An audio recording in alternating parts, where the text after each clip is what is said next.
Salut, j'espère que tu vas bien. Je m'appelle Bertrand Dormo. Pour tous ceux qui sont nouveaux, bienvenue.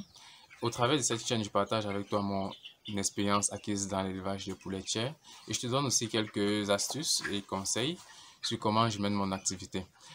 Et nous aurons aussi l'occasion de parler d'autres sujets qui concernent l'entrepreneuriat des jeunes en Afrique afin d'être des créateurs d'emplois et non des chercheurs d'emplois. Il y a quelques jours, ça fait déjà un mois de cela ou un mois et plus que je n'ai pas posté de nouvelles vidéos. L'année a plutôt commencé tumultueusement et actuellement, je crois que j'ai pu résoudre quelques soucis qui m'évitaient ou bien qui m'empêchaient de vous préparer des vidéos afin de partager ce que je sais de l'activité avicole. Pour la vidéo d'aujourd'hui, je vous ai préparé quelques conseils pratiques pour mettre en application afin de mener à bien votre activité avicole pour vous qui êtes déjà dedans et pour vous qui aimeriez vous lancer. Quels sont ces quelques conseils pratiques que vous devrez savoir bien avoir en connaissance pour pouvoir mener à bien votre activité avicole?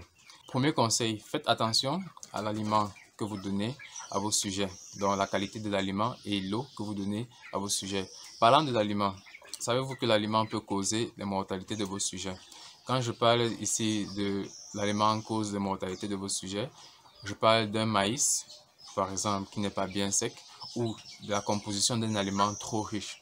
Si tu sais comment est-ce qu'il peut contribuer au décès de vos sujets, mets-les dans les commentaires.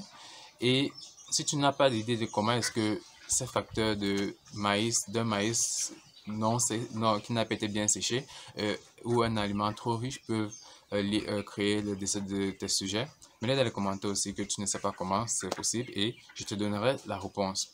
Deuxième conseil, évitez les mouvements répétitifs ou bien les mouvements hasardeux dans votre zone d'élevage. Il est très important pour vous de restreindre le nombre de personnes ou bien les mouvements dans votre zone d'élevage. Et ajouter à cela, avoir une tenue propre à votre bâtiment d'élevage. Donc, c'est-à-dire, quand vous arrivez dans votre zone d'élevage, il faudrait que vous ayez un vêtement propre à votre bâtiment d'élevage. Donc, le vêtement de ville que vous avez, vous le retirez et vous mettez le vêtement qui est juste pour entrer dans votre bâtiment. Le troisième conseil ici, c'est laver vos mains avec du savon ou désinfecter-les carrément une fois que vous avez manipulé les cadavres, le cadavre ou les carcasses de vos volailles que vous avez retrouvées décédées dans votre bâtiment d'élevage. Il est important aussi pour vous de construire votre bâtiment avec des matériaux qui sont faciles à nettoyer ou bien faciles à désinfecter. Par exemple, ici, là, il est plus facile pour vous de nettoyer et désinfecter un bâtiment dont le sol est coulé qu'un bâtiment dont le sol n'est pas coulé, dont le sol est juste en terre battue, qui a été juste bien damé. Parce que avec ce type de sol, il est facile aux microbes de s'incruster entre les fissures du sol et y rester. Et la désinfection à ce moment-là est plutôt difficile. Un autre conseil ici, là, c'est de pratiquer un élevage à bande unique. Quand je dis de pratiquer un élevage à bande unique, c'est si vous avez un bâtiment qui peut prendre 1000 sujets, mettez-y 1000 sujets et une fois que vous avez fait sortir ces 1000 sujets, faites un vide sanitaire et apprêtez le bâtiment pour les prochaines vagues ou bien la prochaine vague qui vient. Un autre conseil, en cas de mortalité élevée, prévenez immédiatement vétérinaire, votre vétérinaire ou votre fournisseur. Je vais dire quoi par là? Vous levez peut-être aujourd'hui, vous ramassez 5 poulets, 5 poussins ou bien poulets qui sont décédés. Ça peut être normal.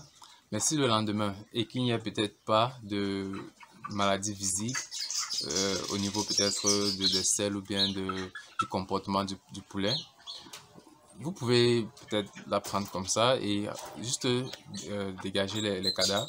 Mais si le lendemain, vous vous rendez compte que le nombre a augmenté et que les jours qui suivent, le nombre ne fait que croître sans que vous ne sachiez vraiment ce qui se passe ou bien ce qu'il y a comme maladie, prévenez directement votre vétérinaire pour qu'il puisse venir faire une analyse de la situation et vous prescrire quelque chose qui va directement stopper les mortalités.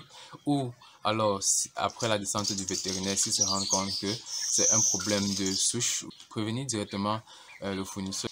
Le dernier conseil ici, là, prenez en moyenne entre 30 minutes à 1 heure de temps en fonction de la quantité de poussins que vous avez ou bien en fonction de la quantité de sujets que vous avez à observer vos sujets. Donc, une fois que vous êtes arrivé dans votre bâtiment d'élevage, vous avez fini de donner à manger et à boire, prenez au moins 30 minutes, allez, faites le tour de la salle Regardez, observez le comportement de vos sujets. Essayez un peu d'analyser les selles, savoir un peu si vous pouvez, en fait, si vous savez comment déceler quelques maladies au travers des selles, ou bien anticiper certaines maladies au travers des selles. Prenez le temps de remarcher dans votre bâtiment d'élevage. Observez vos sujets, comment ils se comportent, comment ils réagissent, la couleur de leurs selles. Ceux qui ont des comportements bizarres, essayez de les prendre et les observer. Donc, c'est tout ce que j'avais pour la vidéo d'aujourd'hui. Si vous ne vous êtes pas encore abonné, je vous invite donc à vous abonner afin de pouvoir bénéficier des prochaines vidéos, bien afin de pouvoir être notifié une fois que je posterai une prochaine vidéo comme celle-ci. N'oubliez pas aussi de le partager afin que d'autres personnes puissent en bénéficier. Merci d'avoir regardé la vidéo jusqu'à la fin et à la prochaine vidéo.